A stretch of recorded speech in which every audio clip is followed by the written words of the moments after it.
A gente abre esta edição falando da tragédia que atingiu o norte do Nepal nesta manhã.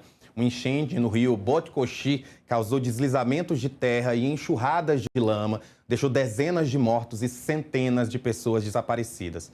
A tragédia também atingiu áreas do Tibete, territórios autônomos da China. Imagens impressionantes mostram o estrago deixado pela lama e o resgate de pessoas.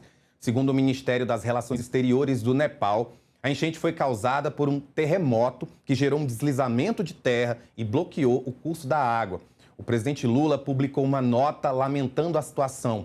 No post, Lula afirma que as imagens causam espanto e comovem a todos. O presidente ainda expressou solidariedade aos governos do Nepal e da China e aos familiares das vítimas. Ao Metrópolis, fontes do governo federal afirmam que ainda não há informações de brasileiros entre os mortos e desaparecidos. Para entender melhor a situação, a gente conversa com o geofísico e pesquisador do Serviço Geológico do Brasil, Marcos Ferreira. Marcos, muito boa tarde. Começo te perguntando de que forma o senhor explica, de forma simples, o que aconteceu no Nepal. Um terremoto ele pode mesmo represar um rio e depois causar um enchente desse tamanho? Bom, boa tarde.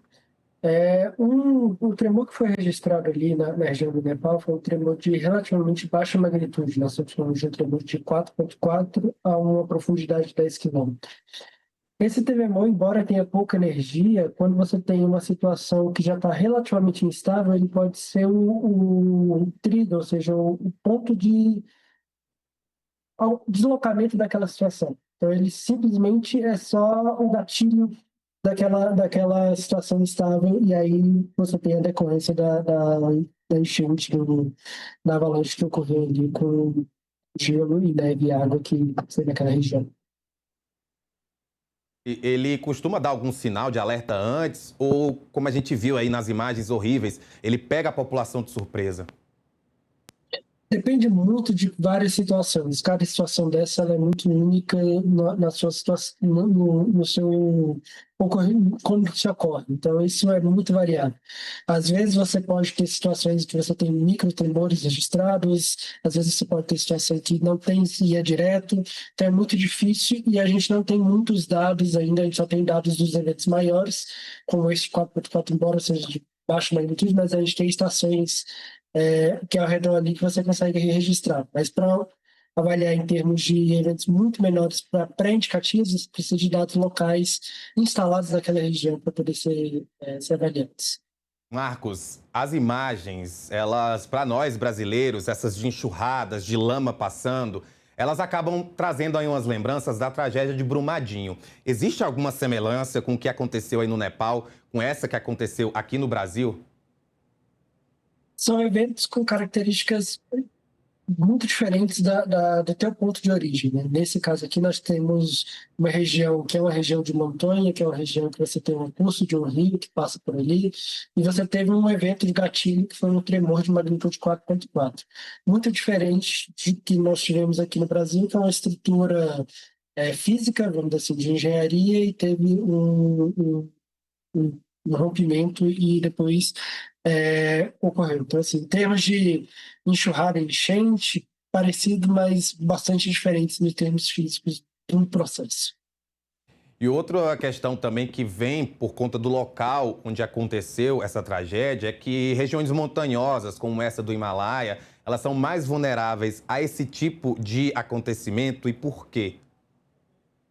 Bom, aí você tem várias situações. Primeiro que já é uma região que é tectonicamente ativa, ou seja, você tem tremores que ocorrem na região como um todo. E, além disso, você tem essas grandes altitudes onde você pode acumular muita energia. Então, quanto mais alto você está, mais energia acumulada você tem.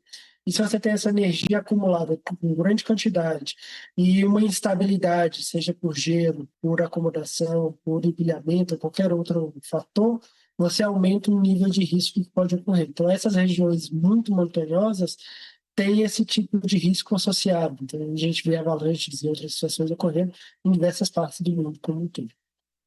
A gente fala, obviamente, de questões envolvendo aquecimento global, envolvendo outras questões de clima, mas o senhor acredita que esse tipo de evento tem se tornado mais frequente? Existe alguma forma de as autoridades se prepararem melhor para reduzir esses riscos? Ou é, de fato, algo natural e, infelizmente, a gente pode acabar vendo isso acontecer novamente?